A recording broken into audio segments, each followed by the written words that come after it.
Shalom to you all. మన ప్రభువైన యేసుక్రీస్తు నామంలో మీ అందరికీ వందనములండి. అందరూ బాగున్నారా? నిద్ర లేచారా? దేవాది దేవుని ముఖ దర్శనం చేసుకున్నారా? మొట్టమొదటిగా ప్రభు వారికి ఫస్ట్ ప్రయారిటీ ఇద్దాం. అప్పుడే మీ జీవితాలు కూడా ఫలభరితంగాను, దేవుడికి ఇష్టమైన ఆయన చిత్తంలో నడిపించబడిన జీవితాలుగాను ఉంటాయి. మీరందరూ ఆ విధంగా వర్ధిల్లుదురుగాక. ఈరోజు జీవాహారంలో లూకాసు వార్త 8వ అధ్యాయము 15వ వచనము. మంచి నేల నుండి విత్తనమును పోలిన వారెవరనగా యోగ్యమైన మంచి మనస్సుతో వాక్యము విని దానిని అవలంబించి ఓపికతో ఫలించువారు. Luke chapter 8 verse 15. But that on the good ground are they which in an honest and good heart, having heard the word, keep it and bring forth fruit with patience. Amen. ప్రియ సహోదరి సహోదరులారా, ఈ వాక్యమును వింటున్న మీరందరూ మంచి విత్తనమును పోలిన వారై బహుగా దేవుని కొరకు ఫలించుదురుగాక.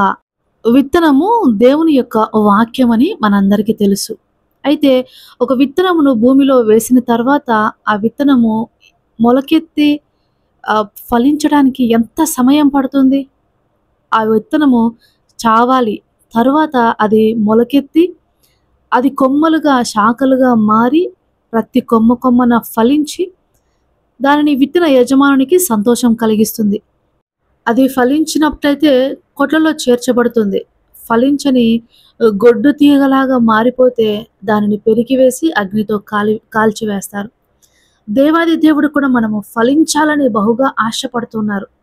మంచి విత్తనమును ఆయన మనకు వేశారు. వాక్యము, దేవుని యొక్క వాగ్దానములు అవన్నీ కూడా నెరవేర్చబడుతున్నవి. దేవుని వాక్యం అనే విత్తనములకు వచ్చేటువంటి ఫలములేవనగా గలతీయులకు రాసిన పత్రిక 5వ అధ్యాయము 22 నుంచి 26 వచనాల్లో ఉంటాయి. ఆ ఫలములన్నీ కూడా అవన్నీ కూడా మనము మన జీవితంలో ఫలించేలాగా జీవించాలి. అవే ప్రేమ, శాంతి, సమాధానము, దయాళుత్వము, దీర్ఘశాంతము, ఇవన్నీ కూడా ఇవి దేవుని యొక్క వాగ్దానములకు వచ్చేటువంటి ఫలములు. ఆయన వాక్యం అనే విత్తనమునకు మొలిచేటువంటి ఫలములు. ప్రియ సహోదరి సహోదరులారా, మనం అందరము అటువంటి ఫలములు ఫలించి మన యొక్క హృదయమును నేలలో దేవుడు విత్తినటువంటి వాక్యమును గ్రహించిన వారమై ఓర్పు కలిగి ఆత్మఫలములో ఫలించాలి. ఒక విత్తనము మొలకెత్తాలంటే భూమిలో ఎటువంటి రాళ్ళు ఉండకూడదు. ఆ భూమి సారవంతమైనదై ఉండాలి. ఎటువంటి గడ్డి, పిచ్చి మొక్కలు మొలిచి ఆ భూమి యొక్క సారమును తీసుకొని వేయకుండా వ్యవసాయదారుడు దాన్ని అంతటిని చదును చేస్తారు. పొలమును దున్ని మెత్తనిగా చేసినప్పుడు ఆకాశము వర్షమునిచ్చి భూమిలో వేసినటువంటి ఆ యొక్క విత్తనమును మొలిపించినదిగా ఉంటుంది.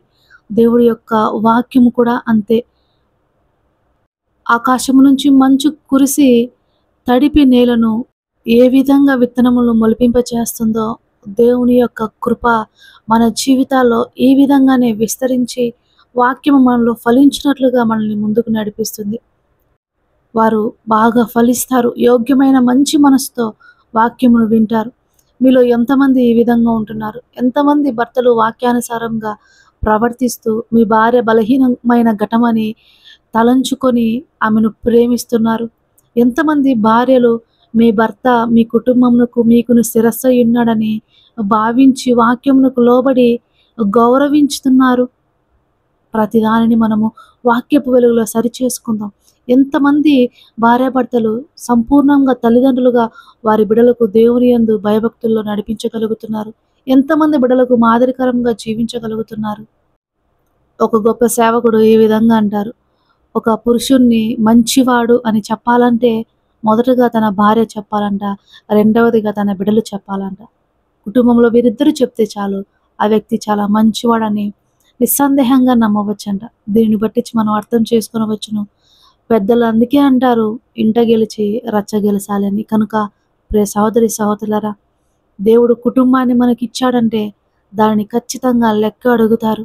కాబట్టి బంధాల విషయంలోనూ ప్రతి ఒక్క సమయం విషయంలోనూ దేవుడు మనకిచ్చిన ప్రతి ఈవి విషయంలోనూ జాగ్రత్త కలిగి ఓపికతో దేవుని యొక్క కార్యములు మన జీవితంలో అన్వయించుకుంటూ, వాక్యమును మన జీవితానికి అన్వయించుకుంటూ, నమ్మకముగా దేవుని ఎదుట నిలబడి, బలా నమ్మకమైన మంచి దాసుడా, బలా నమ్మకమైన మంచి దాసురాలా, నీకిచ్చిన ఈ కొంచెంలో నువ్వు నమ్మకంగా ఉన్నావు. నా సంతోషంలో పాలు పంచుకొని దేవునితో మనం అనిపించుకునే వరకు, చివరి శ్వాస వరకు మన యొక్క జీవితంలో, మన యొక్క హృదయంలో ఉన్నటువంటి ప్రతి కలుపు మొక్కను పీకి పడవేసుకోవాలి ఆయన వాక్యం ఫలించుటకు. ప్రతి అయిష్టమైన దేవునికి అయిష్టమైన కార్యాన్ని చంపివేసుకోవాలి. అపవిత్రమైన ప్రతి దానిని తీసి పారవేయాలి. ఎప్పుడు ఆయన వాక్యముతో మన హృదయం, మన నేలను తడుపుతూ, వాక్యము మొలకెత్తి మనలో ఫలించినట్లుగా మన యొక్క హృదయము చుట్టూ కంచెను వేసుకోవాలి. ఎటువంటి దురాలోచనలు, ఎటువంటి శత్రువు, అపవాది ఆలోచనలు లోపలికి రాకుండా. వాక్యం వినుచున్న మీరందరినీ దేవుడు ఈ విధంగా స్థిరపరిచి ఆయన కొరకు ఫలింపజేసుకొనుగాక. Amen. God bless you all. Have a great day everyone.